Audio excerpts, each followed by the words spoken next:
Hello, everyone, and welcome back to another episode of Love After Mental. My name is Ariel, and I'm a licensed mental health counselor. Today, we're going to be talking about the last season of Love After Lockup, which premiered, I believe, in the month of March this year. I like to talk about these things because, one, I do watch these shows just as a way of enjoying reality TV, but two, I think the dynamics and just the overall concept of the show is pretty interesting. When I first began watching the show, it was a little bit more realistic. I feel like now they do a lot for TV, which, is pretty much the thing now in order to get viewership and things like that.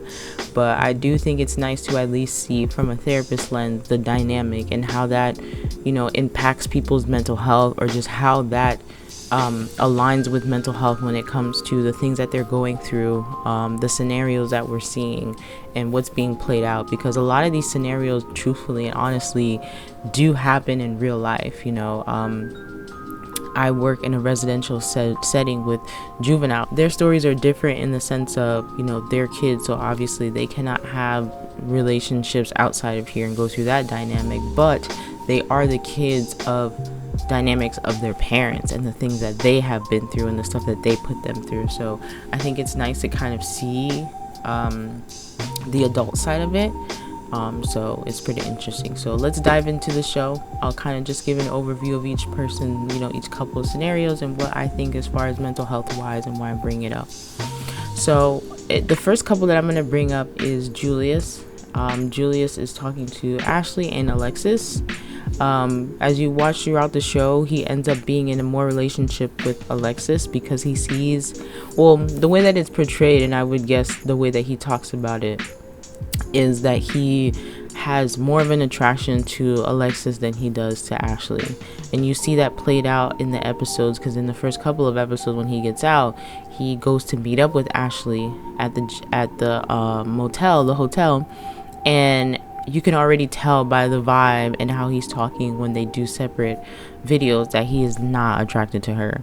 He clearly made a mistake, and he says that throughout the episodes that he basically was talking to multiple people when he was in jail, because that was the thing, was to talk to multiple girls. And I don't want to say rightfully so, but that is what tends to happen when you are in this scenario. You don't have much of a choice. You entertain yourself by talking to multiple people, and unfortunately you get people who don't mind being in that type of situation, and they will do things for you. And a lot of these people, as far as like men or the people that are in jail, because there are women that are in jail in these seasons, they take advantage, right? Because what else do I have to lose? I'm already inside the jail. I know that I'm going to be getting out at some point, so I might as well build some type of relationship with someone who's able to help me while I'm in here, and hopefully when I get out.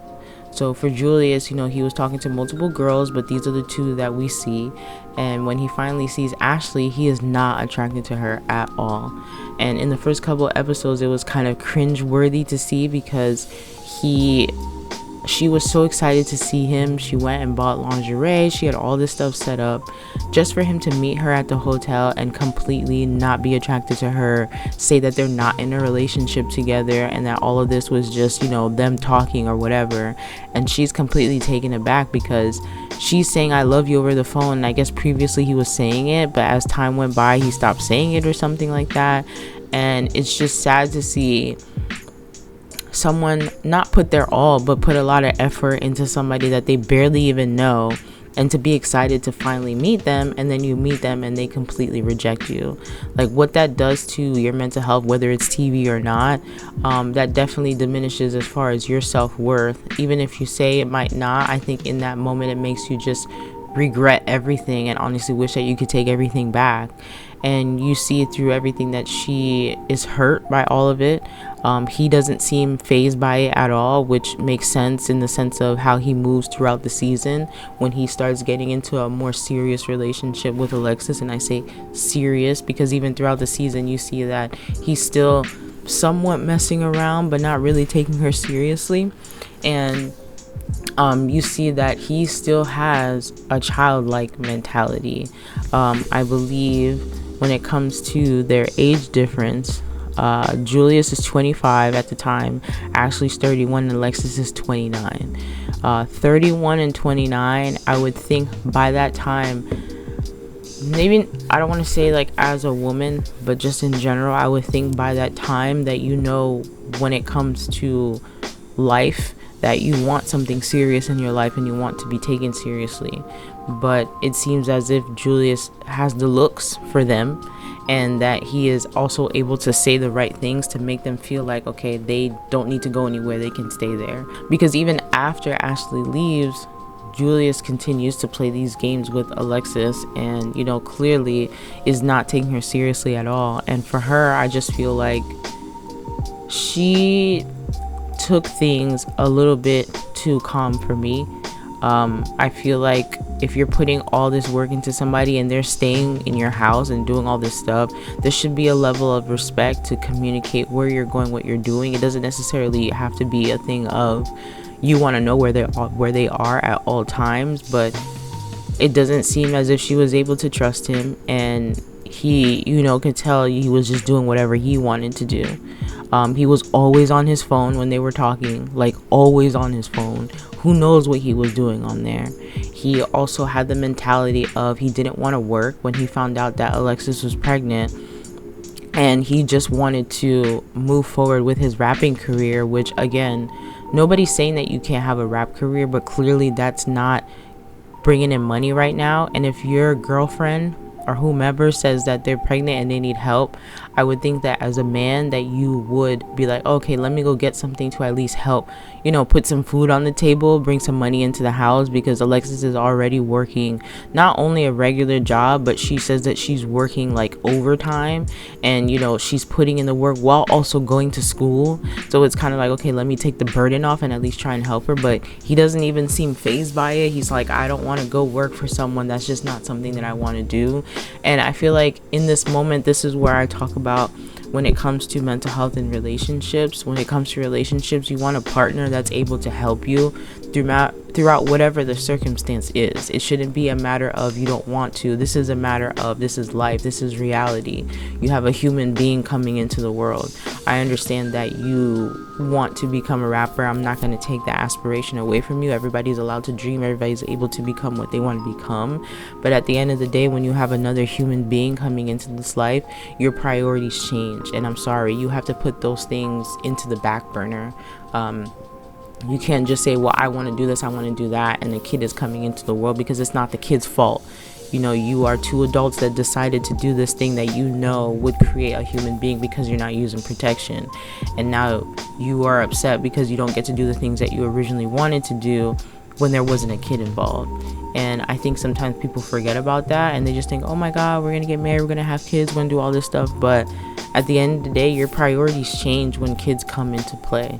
And I think for Julius, with him being 25, and even just his mentality of being in jail for a while, I'm not sure how long he was in there, but for him being locked up for however he was locked up, he was still young at that point, and clearly didn't really have much responsibilities and was kind of moving the way that he wanted to.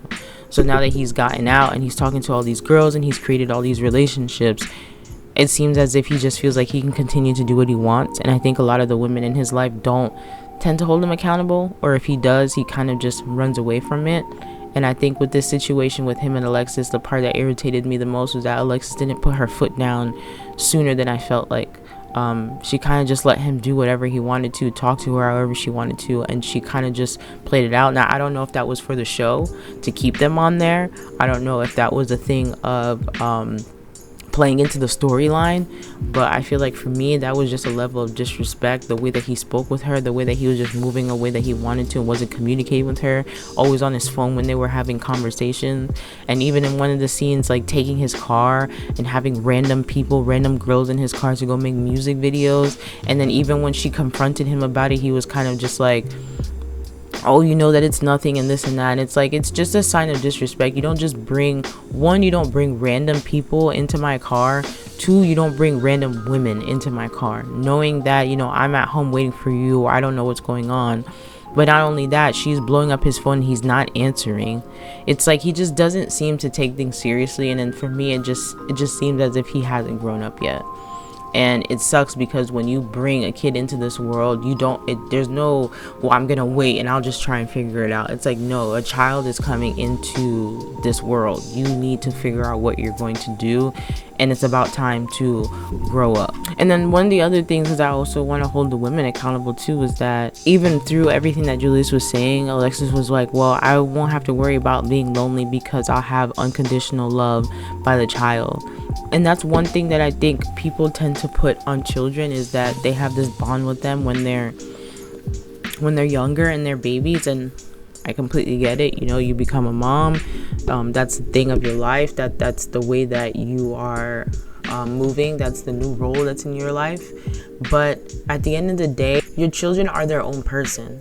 They're gonna grow up and they're gonna become adults, and they need to go out and do things. You can't use the bond that you have with your child to hold on to them forever so that you have a meaning in life, or that so they will be a placement for you because you're lonely. That's not fair to the child, and that's also not fair to you, because you cannot put your whole entire happiness or everything that you want in a child.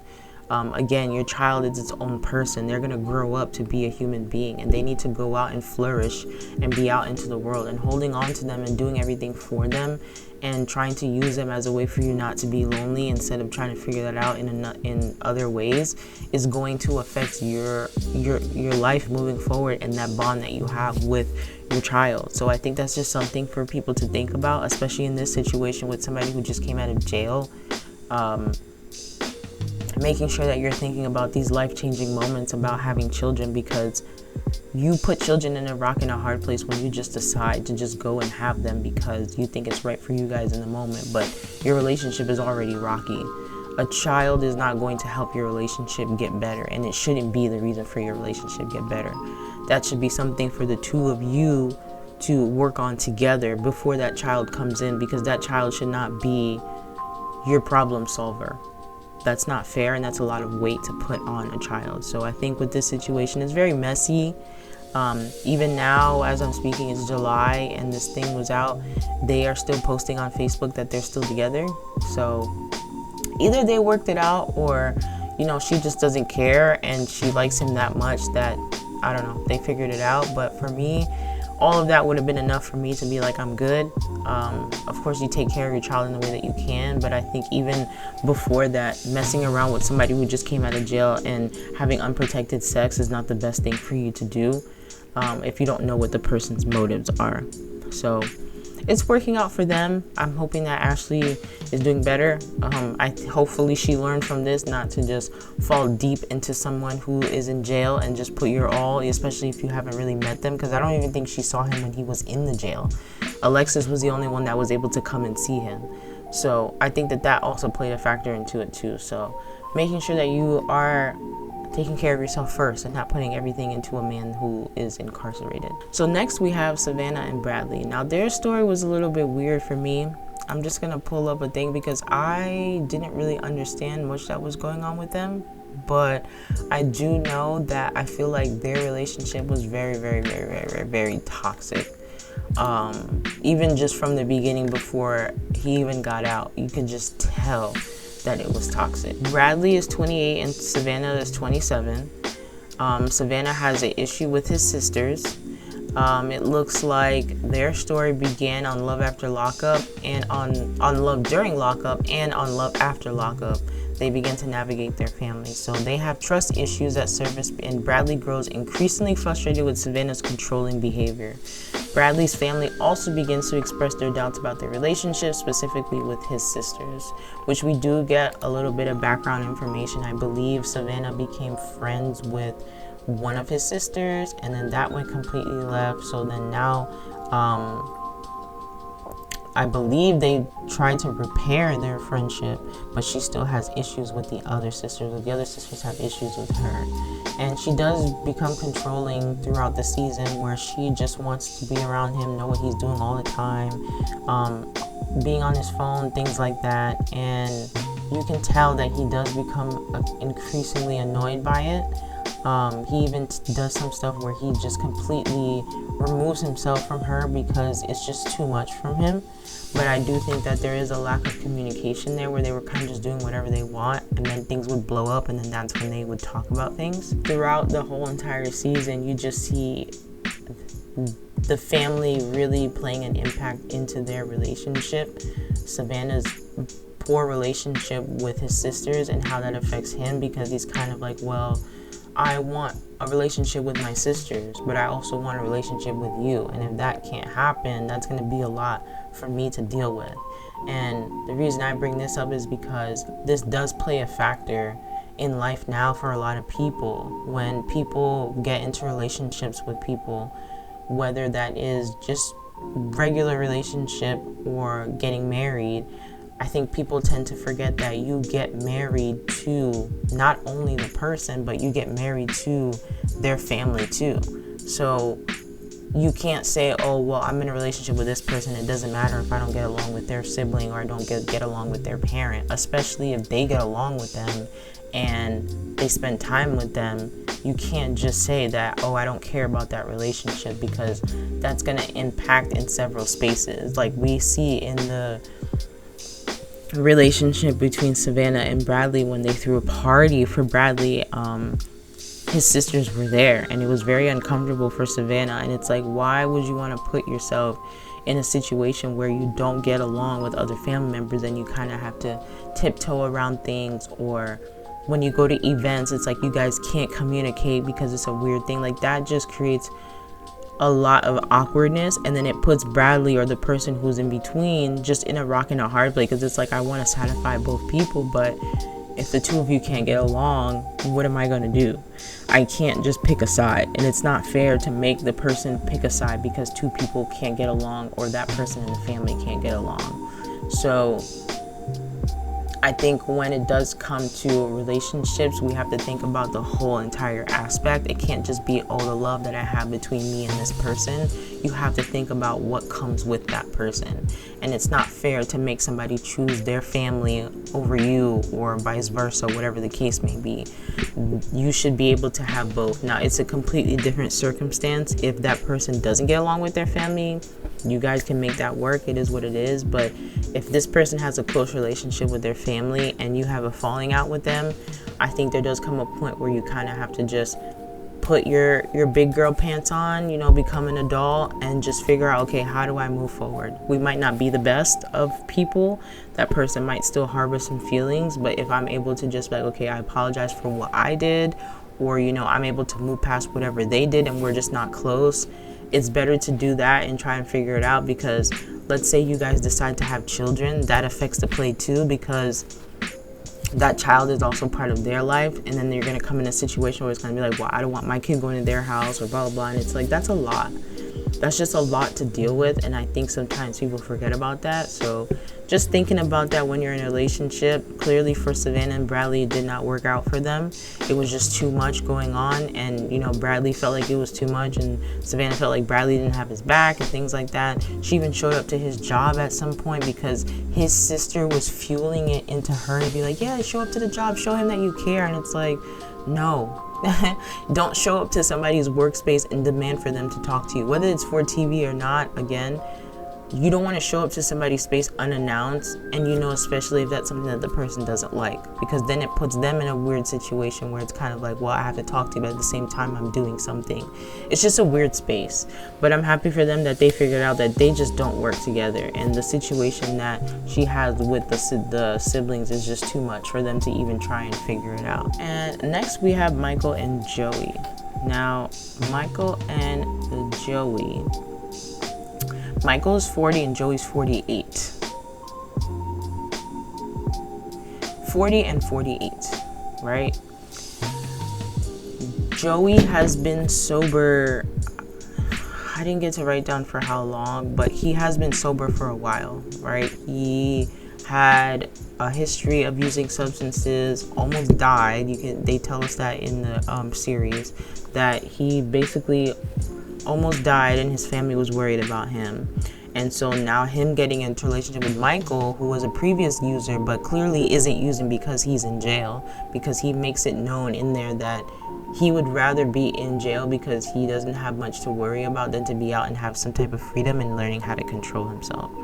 So Michael was having a really hard time when he got released, in the sense of Joey being there for him and trying to get him on the right path, and Michael kind of taking that in a way of suffocating him, because you can tell that Joey really cares and he really loves him.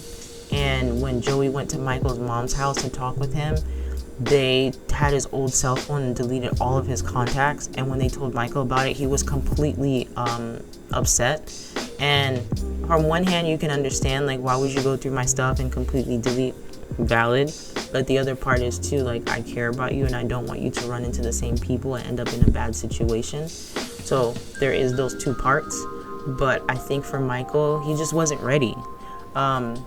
One thing I've learned as far as with working in the detention centers and just working in incarceration and things like that, there are some people who are incarcerated there are people who have that incarceration mindset.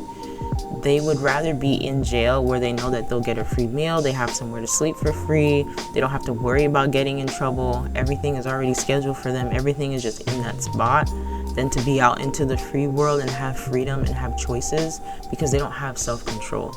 And I think for Michael, he just wasn't ready yet. A lot of times, in general, people go into incarceration, they're forced to become sober. You don't have much of a choice when it comes to that. Like, of course, things will get snuck in, but you don't have the advantages like you do when you're out and you have the freedom to go meet up with people and do the things that you want to do. So I think for Michael, he loved having Joey in the sense of having someone to care and things like that, but with Joey caring so much, it was smothering for him. And I think at that point, it was just too much. And for Joey, he kind of just had this optimistic view of, since I have become sober, I can kind of help him to become sober. But I think as things slowly moved along, you can tell that he was losing a little bit of hope of trying to help him. And to be honest, it really should not be his responsibility when it comes to those things. When it comes to sobriety, substance use, and what that looks like, that is such a heavy roller coaster, because it takes a lot for somebody to really want to become sober and stick with that lifestyle even through the temptations, especially if it's something that you have to do and it's not something that someone is making you do, in the sense of when you're locked up. So when it comes to substance use, for some people it's hard for them to understand, like, why can't you just stop using? Like, it's just that simple, just stop using the stuff. And it's like, your brain creates an addiction to this specific substance, and what you get out of it. It seems as if for Michael, he was very hypersexual. He said on there that he had multiple partners. Joey didn't even know how many partners he had. And I feel like drugs also played a part in that. He would use to make him feel a certain type of way, and then that would only amplify more when it comes to the hypersexuality. He was saying that he was having sex with his friends. This wasn't just random people. And at that, he was saying random people too, but his friends as well. Like, these are people that he still talks to this day. I mean, even the guy that he was talking to towards the end of the season was his friend, but it was also somebody that he had been sexual with in the past. And that's kind of hard, trying to have a line between those two, because where is the boundary? How do you separate the two?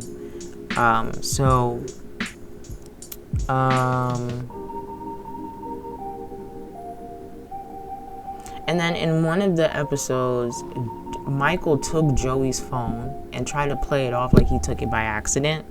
But even when the cameras were talking to him when he was by himself, he was like, yeah, I took his phone because I wanted some space. Like, he was smothering me. He's always calling me. He's always worried about what I'm doing. And it was really hard for Joey to believe that Michael did that on purpose. And I think in those type of situations, it's hard to get somebody to believe, because you really don't want to believe that that person actually did that. And I'm wondering now if he looks back and he sees it and he's like, oh crap. But, you know, in that moment, he's kind of like, no, I'm not going to believe that. He didn't actually do that. And that's just so sad to see, because you can tell the intentions from Michael. And you can tell that Joey is just trying his best to be there for him. But unfortunately, Michael is an addict. Whether that's through sex, whether that's through substance abuse, he just wasn't ready to be out.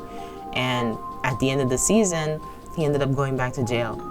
So I don't know what it was for. I think he just didn't go back to the halfway house and was kind of just doing whatever he wanted to do.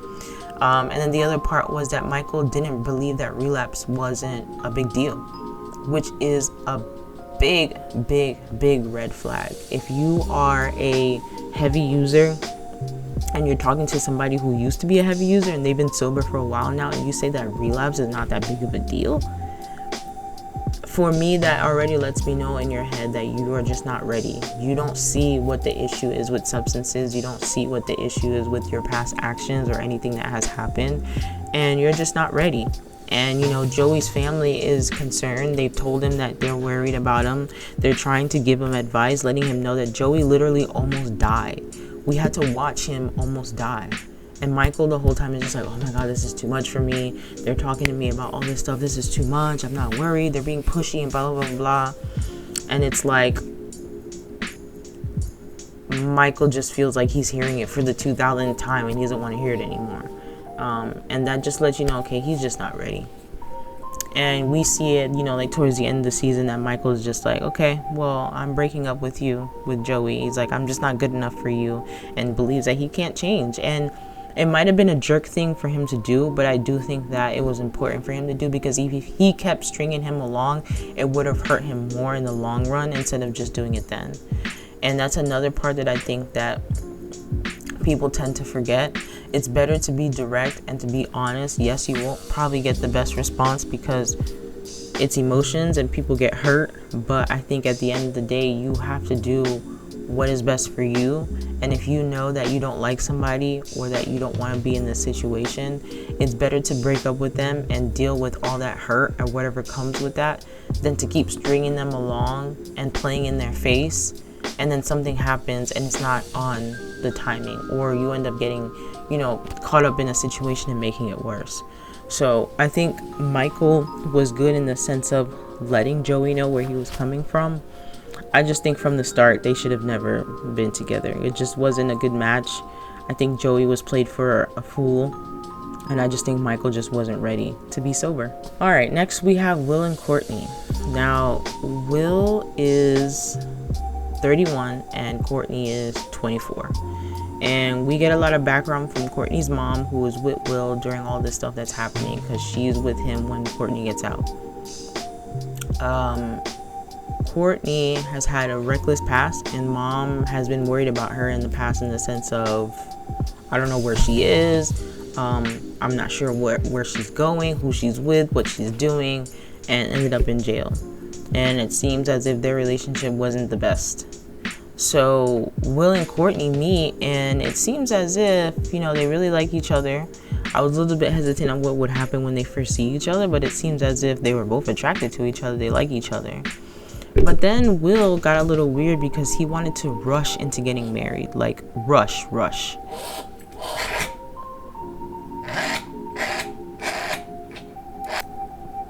So Will was rushing to get married, right? That would have been a red flag for me. Just the fact of just hurrying up and trying to get married to this woman that you barely even know. And that seems like a thing when it comes to this show, is that people automatically want to get married, like that's going to do something. I don't know if that'll help as far as with their legal stuff, but marriage is a sacred thing. For some people, yeah, it's a piece of paper, but there's a whole bunch of legal factor that goes into it. And even in the fact of, if you do decide to split moving forward, that's another legal thing, and all that stuff costs money. And, you know, he's over here rushing to get married to the point that all she wants to do is, from the jail when they pick her up, is go to the hotel and take a shower. Rightfully so. She has her nasty jail clothes on, or clothes that she had on before she went to jail, and all she wants to do is take a shower and relax. And it's pouring rain outside, and he wants to take her to the tree. It's already cold, it's raining, and he wants to go propose to her, and she's like, no. So instead of him understanding where she's coming from, all he is worried about is himself and what he wants to do. She wants to go and take a shower, and even mom is saying, hey, let's go back. He's like, no, it only take us a couple minutes. It's like, that's already a red flag. You're not even listening to where I'm coming from or seeing the scene of what's going on. You're only worried about yourself. Like, what would have been the big deal if you would have just waited till tomorrow? You could have just waited until the next day, or waited, however long, to take her to this place when it wasn't raining, and maybe she would have appreciated a little bit more.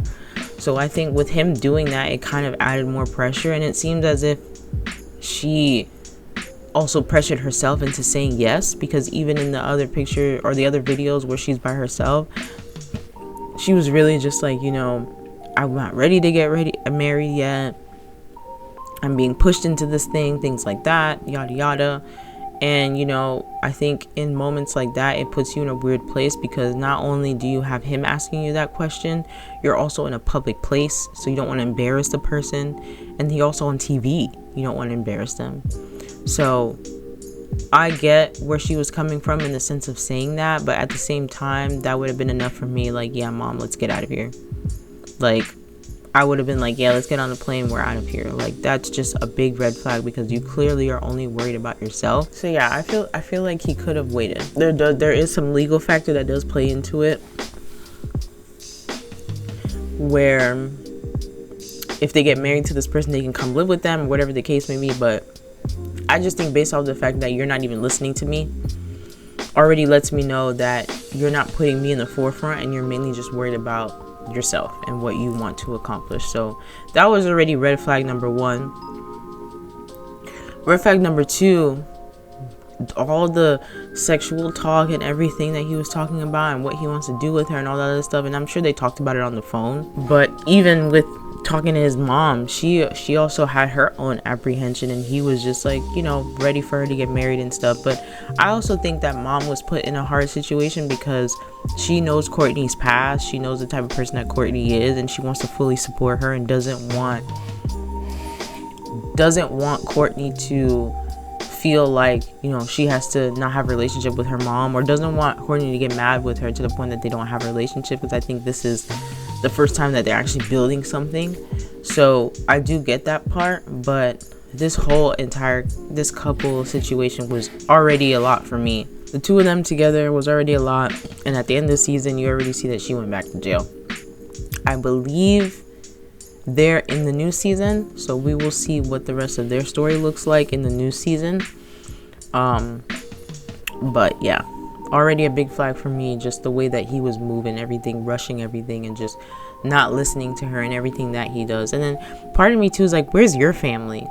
Like, that's another part. Like, maybe they don't want to be on TV, but nobody was giving him advice or letting him know what to do or how to move things. It just, I don't know, I just wasn't a big fan. So we have Brooklyn and Brian here, who also knew each other. I believe they knew each other before he got locked up.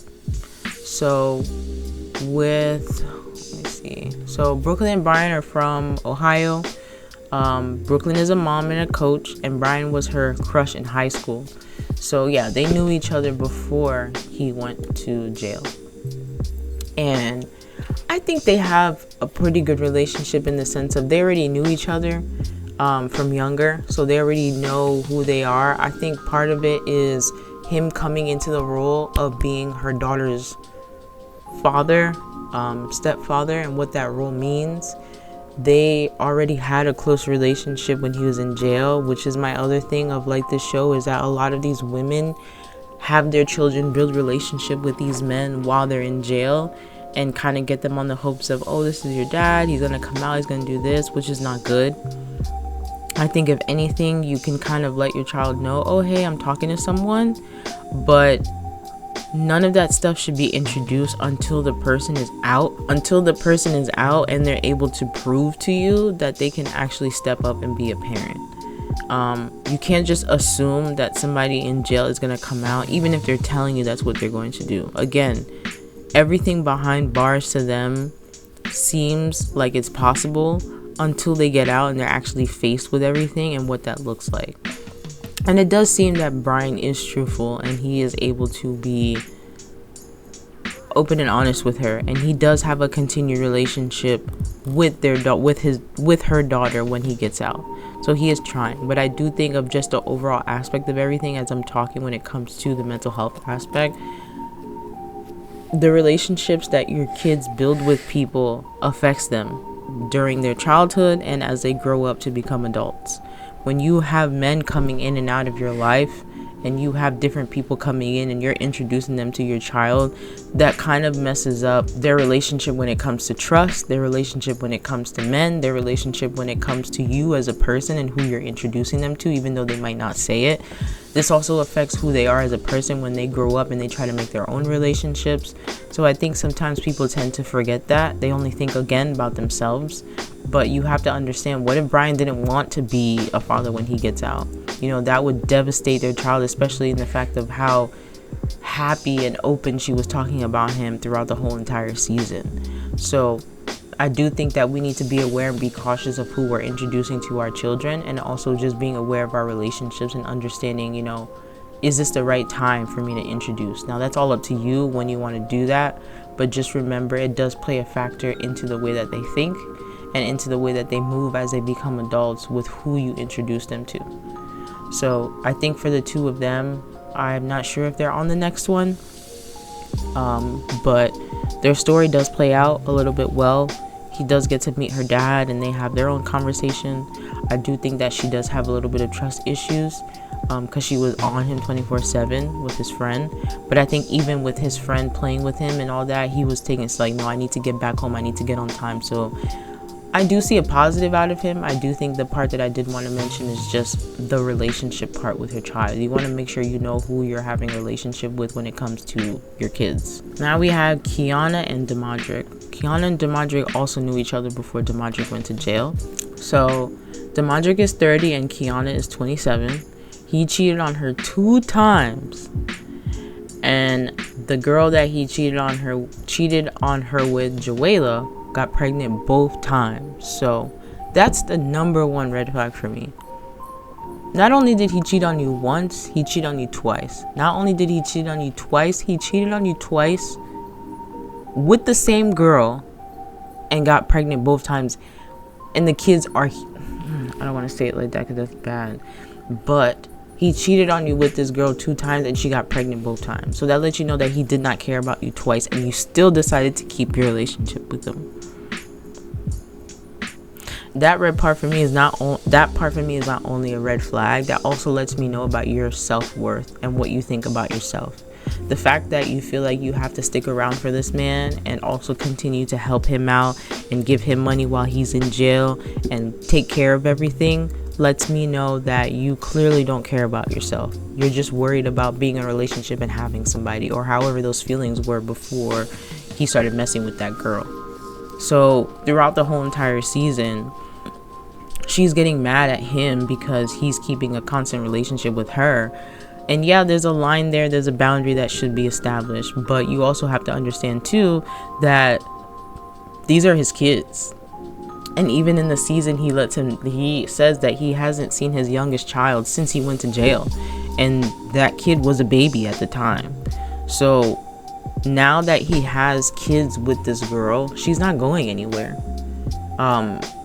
It's unfortunate, but once you have a child with somebody, you are forever a parent. Whether that kid is a kid or whether they become an adult, that person is always going to be around. So it's within your best interest to try and have a relationship with them, whether they want to or not. At least you try.